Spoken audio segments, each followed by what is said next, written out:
Bonjour à tous, on va maintenant commencer les exercices de la leçon, les constitutions d'un atome, les ions. Et on va commencer par l'exercice numéro 1. Complétez les phrases par les mots eau, noyau, nuage, positif, négatif, plus ZE, nul, numéro atomique, gagné, perdu. Donc l'atome est constitué d'un quelque chose. On a bien sûr étudié les constitutions d'un atome. Donc d'un entouré d'électrons. Donc quel est l'élément ou bien le constituant de l'atome qui est entouré par des électrons? Donc cet élément ou bien ce constituant est le noyau de l'atome. Alors l'atome est constitué d'un noyau central, donc, ou bien un noyau tout simplement, entouré d'électrons formant bien un électronique. Alors, bien sûr, les électrons sont en mouvement autour du noyau et on a dit que la vitesse de ces électrons autour du noyau forme un nuage électronique qui يكون واحد السحابة électronique حول النواة. La charge du noyau d'un atome est donc la charge du noyau soit d'un atome soit d'un ion. La charge du noyau est toujours positive. Donc la charge d'un atome est toujours positive et elle s'exprime en fonction de. Donc on peut exprimer la charge soit du noyau soit des électrons, donc la charge en général. On peut l'exprimer soit en fonction de E, soit en coulomb, l'unité internationale de la charge. Donc on n'a pas dans les propositions coulomb, on a E. Donc on va s'exprimer, ou bien on va exprimer la charge du noyau en fonction de E. Donc et il s'exprime en fonction de E. Chaque électron porte une charge, donc les électrons bien sûr portent des charges négatives. La charge totale d'un atome est ou bien égale à 0. On a dit que l'atome est électriquement neutre, donc la charge de l'atome est 0. Donc qu'est-ce qu'il faut ajouter dans ce trou? Donc la charge totale d'un atome est nulle. Le nombre de charges positives du noyau d'un atome est appelé quelque chose noté Z. Donc c'est quoi Z? Bien sûr c'est le numéro atomique. Donc le nombre de charges positives du noyau d'un atome est appelé numéro atomique noté Z. Un ion est un atome qui a ou un ou plusieurs électrons. Donc l'ion est produit d'un atome bien sûr qui va gagner ou perdu un ou plusieurs électrons.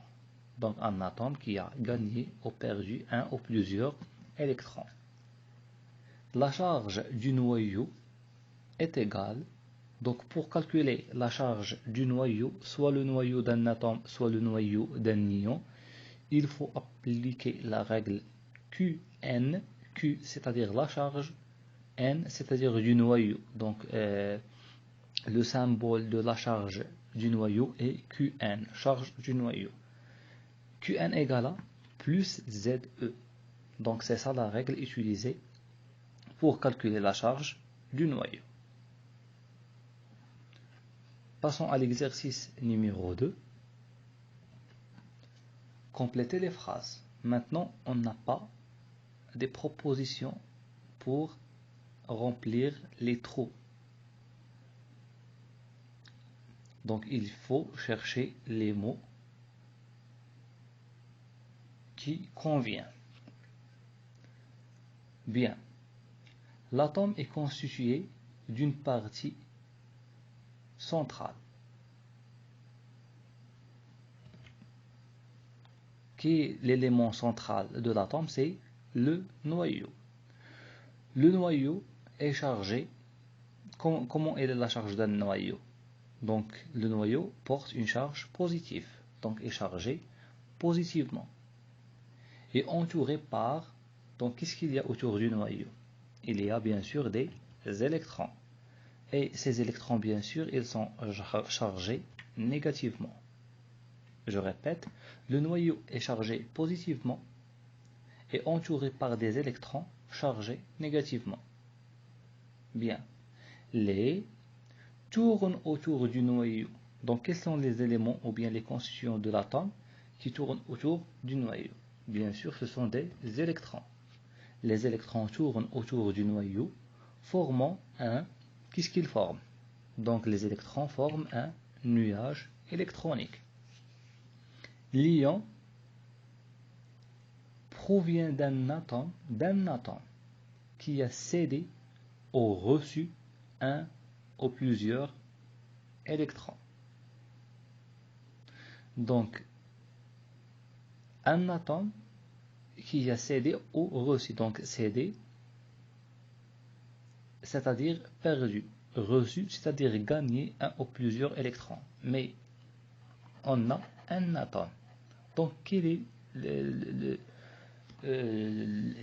l'ion qui est constitué d'un atome, un seul atome? C'est un ion monoatomique. Donc, l'ion monoatomique qui est constitué d'un seul atome provient d'un atome qui a cédé ou reçu un ou plusieurs électrons.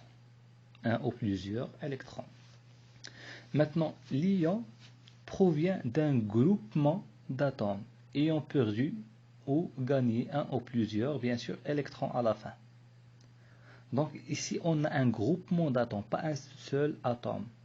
Donc un groupement d'atomes qui va perdre ou gagner un ou plusieurs électrons.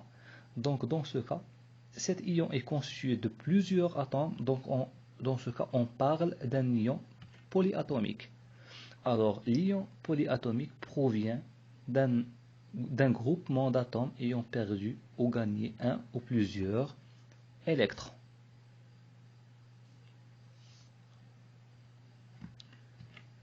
Exercice numéro 3. Complétez le tableau par H+, Cu2+, NH4+, OH-, S2-, HCOO-, H3O+, Fe2+, Cl-. Donc ici on n'a que des ions. Pourquoi? Il n'y a pas d'atome. Pourquoi? Parce que l'atome est électriquement neutre. Il n'y a pas de charge dans un atome. Mais dans les espèces chimiques représentées ou bien affichées à l'écran, donc on a des charges H+, donc cet élément n'est pas électriquement neutre. On a une charge. Cu2+, on a une charge. H4+, on a une charge. La même chose. Donc toutes ces espèces chimiques contiennent ou bien portent des charges. Par suite, ces espèces chimiques sont des ions. Donc on n'a pas ici d'atome. L'atome ne contient pas des charges. L'atome est électriquement neutre. Par exemple, O. On n'a pas O2- ou bien O3+. O, c'est un atome. Pourquoi? Parce que cet atome est électriquement neutre. Il ne contient pas des charges. Donc voilà le tableau. Donc on va placer ces espèces chimiques selon leur type. Est-ce que ces espèces chimiques sont des anions ou bien des cations? Anions, c'est-à-dire des ions négatifs, cations, des ions positifs. Et monoatomiques ou bien polyatomiques. Donc si ces espèces chimiques sont constituées d'un seul atome ou bien de plusieurs atomes. Solution. Bien. Commençons par H+. Donc H+ est constitué, ou bien H+, tout d'abord c'est un cation, c'est un ion positif. Donc on va le placer à droite, cation. Maintenant, est-ce que ce cation est un, ou bien est-ce que cet ion est un ion monoatomique ou bien un ion polyatomique? Donc H, on a un seul atome, c'est l'atome d'hydrogène. Donc c'est un ion monoatomique. Donc c'est un cation et c'est un ion monoatomique. Ensuite, Cu2+. Donc on a 2+. Tout d'abord, c'est un cation, c'est un ion positif. Et Cu, c'est un seul atome. Pourquoi? Parce qu'on a C en majuscule et U en minuscule. Donc, lorsque vous trouvez deux lettres, la première en majuscule et la deuxième en minuscule, c'est un seul atome. Donc, c'est un ion monoatomique. NH4+, donc c'est un cation. Ce n'est pas un anion, c'est un ion positif. Mais dans ce cas, on a deux lettres en majuscule. Donc, c'est-à-dire qu'il y a deux atomes. N, c'est un atome, c'est l'atome d'azote. Et H, c'est l'atome d'hydrogène. Donc, c'est un ion polyatomique. OH-, donc OH-, c'est un anion. Parce que cet ion est un ion négatif. On a deux lettres en majuscule, c'est-à-dire qu'il est polyatomique. Donc, anion polyatomique. S2-, c'est un anion, c'est un ion négatif. Mais dans ce cas, elle est constituée d'un seul atome, c'est l'atome de soufre S. Donc, c'est un anion monoatomique. HCOO-, donc on a moins, c'est un ion négatif, c'est-à-dire que c'est un anion, mais il est constitué de 4 atomes. Un atome d'hydrogène, un atome de carbone et 2 atomes d'oxygène. Donc c'est un anion polyatomique. Le voilà. H3O+, c'est un cation. Positif, c'est un cation. Mais elle est polyatomique, donc elle est constituée de 2 atomes, l'hydrogène et l'oxygène. Donc ils sont écrits en majuscule, donc ce sont 2 atomes. Cation polyatomique. Fe2+, c'est un cation. Parce que cet ion est un ion positif. Mais il est constitué d'un seul atome. C'est l'atome de fer. F en majuscule et E en minuscule. Donc c'est un seul atome. Donc c'est un cation monoatomique. Et pour Cl-, c'est un anion. Parce que cet ion est négatif. Et il est constitué d'un seul atome. C'est l'atome de chlore. Donc C en majuscule et L en minuscule. Donc c'est un seul atome. Alors c'est un anion monoatomique. Alors voilà, on va s'arrêter ici et on va terminer les autres exercices dans les vidéos suivantes. Yalla, salam alaikum.